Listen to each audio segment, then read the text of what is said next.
Hi guys, welcome back to my channel. I hope you will be very good.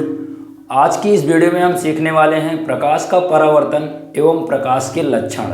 Video को शुरू करने से पहले एक बात कहना चाहूँगा, वीडियो देख रहे हैं तो प्लीज़ चैनल को सब्सक्राइब कर लें और बेल आइकन दबाना बिल्कुल भी ना भूलें। तो चलिए वीडियो को शुरू करते हैं। दो टॉपिक है, प्रकाश के लक्षण एवं प्रकाश का परावर्तन। वन बाय वन मैं आपको समझाने की कोशिश करूँगा। चलिए वीडियो को शुरू करते हैं। तो चलिए समझते हैं प्रकाश के लक्षण। सर्वप्रथम समझते हैं प्रकाश के लक्षण।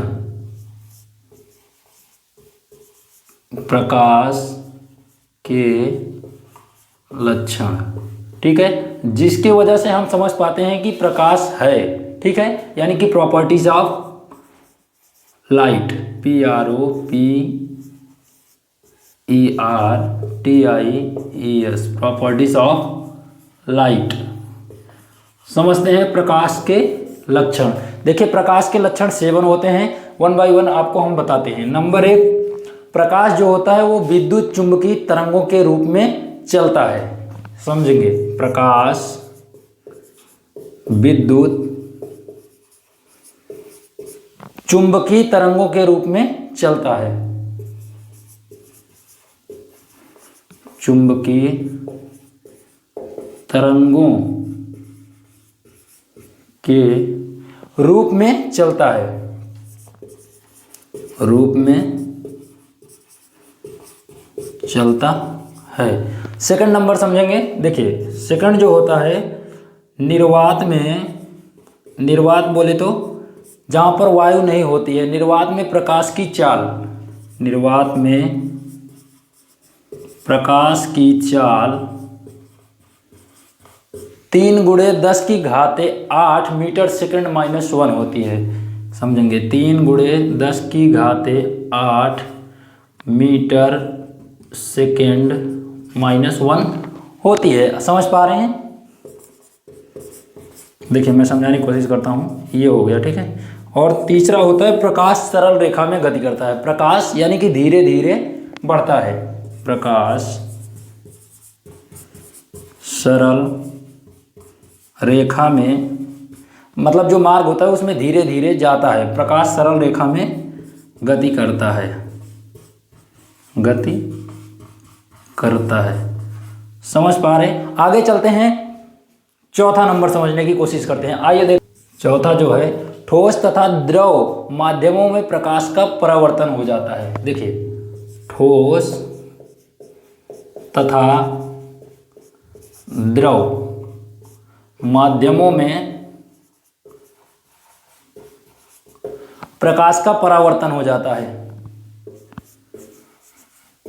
प्रकाश का परावर्तन हो जाता है, ठीक है।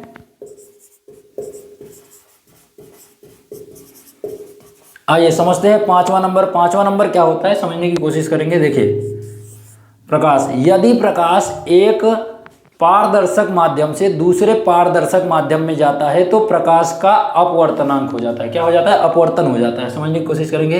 यदि प्रकाश एक पारदर्शक माध्यम से, पारदर्शक माध्यम से दूसरे बोले तो नेक्स्ट बोले तो दूसरे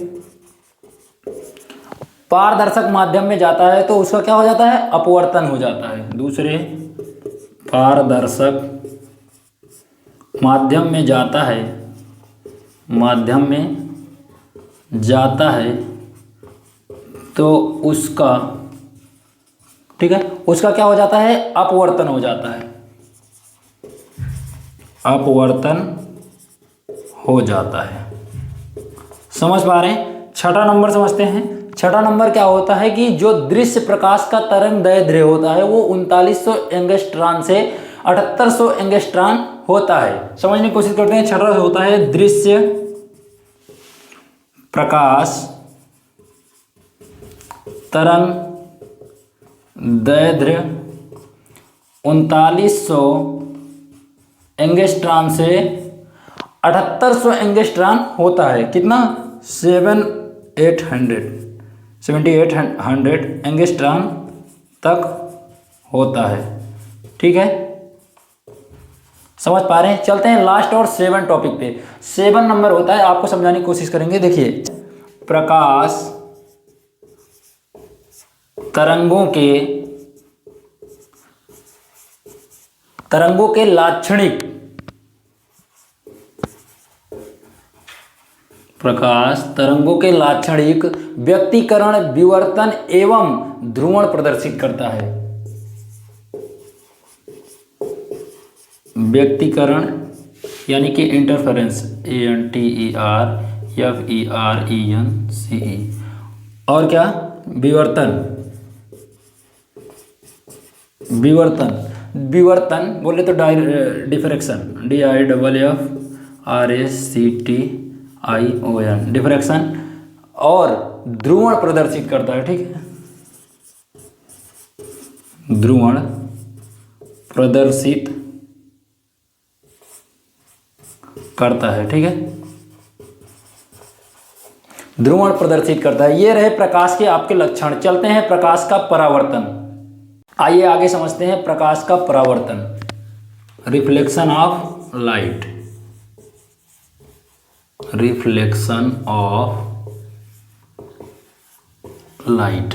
ठीक है, प्रकाश का परावर्तन समझने की कोशिश करते हैं। देखिए, जब किसी सामान्य माध्यम से चलकर प्रकाश किसी दूसरे माध्यम से टकराकर उसका कुछ या अधिकांश भाग उसी माध्यम में वापस चला जाए तो उस क्रिया को क्या कहेंगे, प्रकाश का परावर्तन कहेंगे। आइए समझने की कोशिश करते हैं डेफिनेशन वाइज।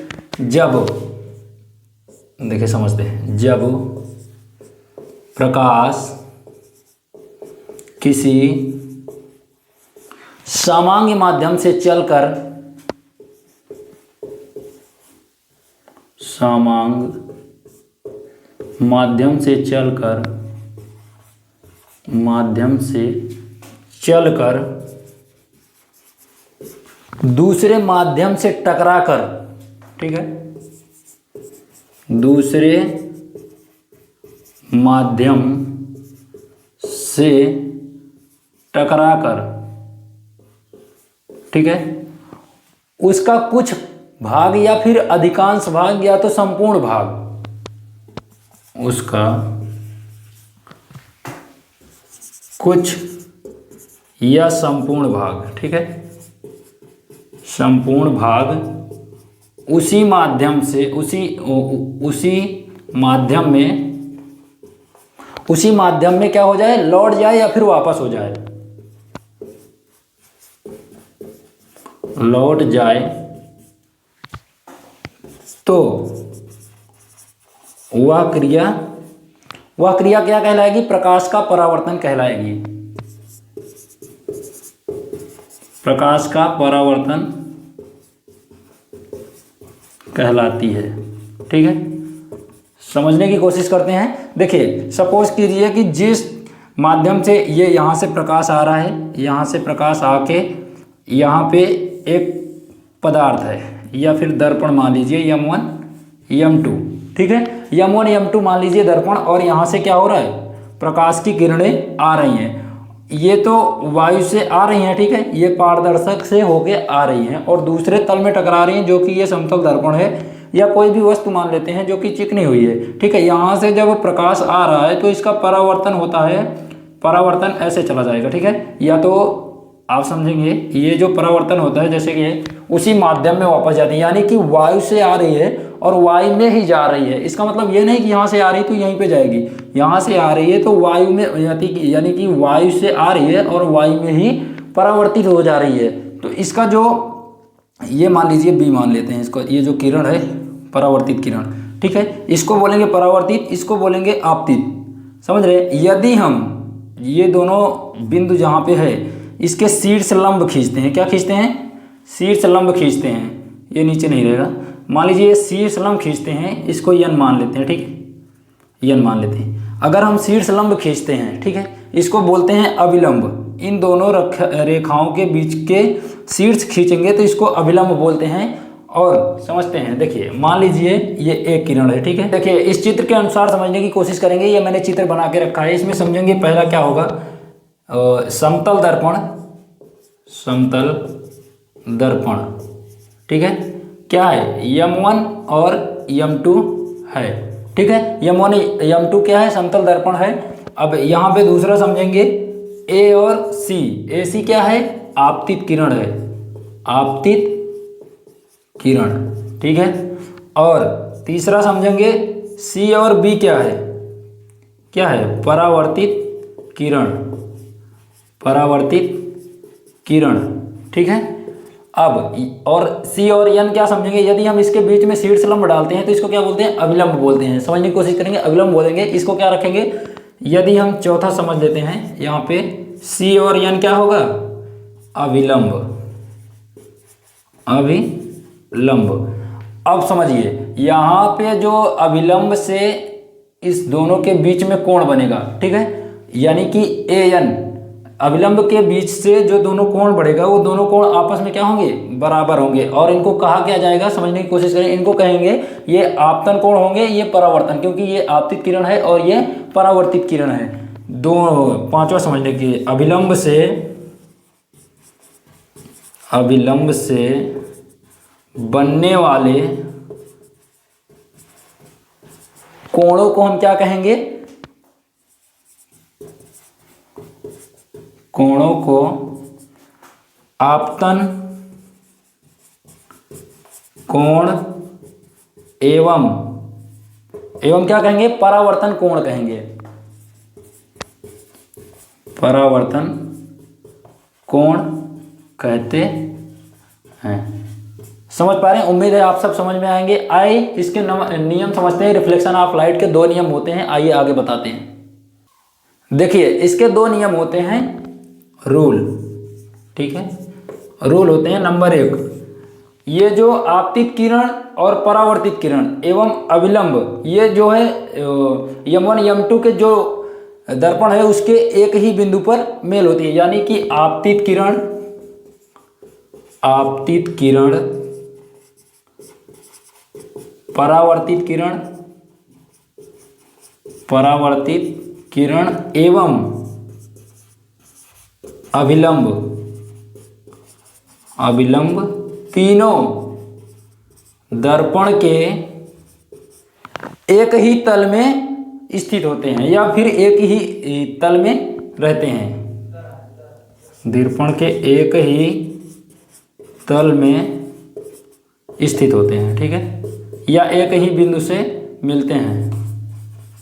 ठीक है, समझ पा रहे हैं। दूसरा नियम क्या होता है, अभिलंब से बनने वाले दोनों रेखाओं के बीच में जो कोण होंगे वो क्या होंगे, आपस में बराबर होंगे। अर्थात जो अभिलंब से कोण बनेंगे A और N या फिर N और B, दोनों कोण क्या होंगे, आपस में बराबर होते हैं। ये मान लेते हैं कोण I, इसको मान लेते हैं कोण R। यानी कि अभिलंब से बनने वाले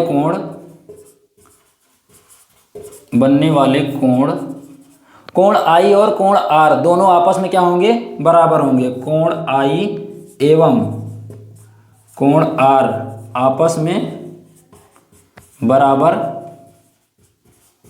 होते हैं। ठीक है,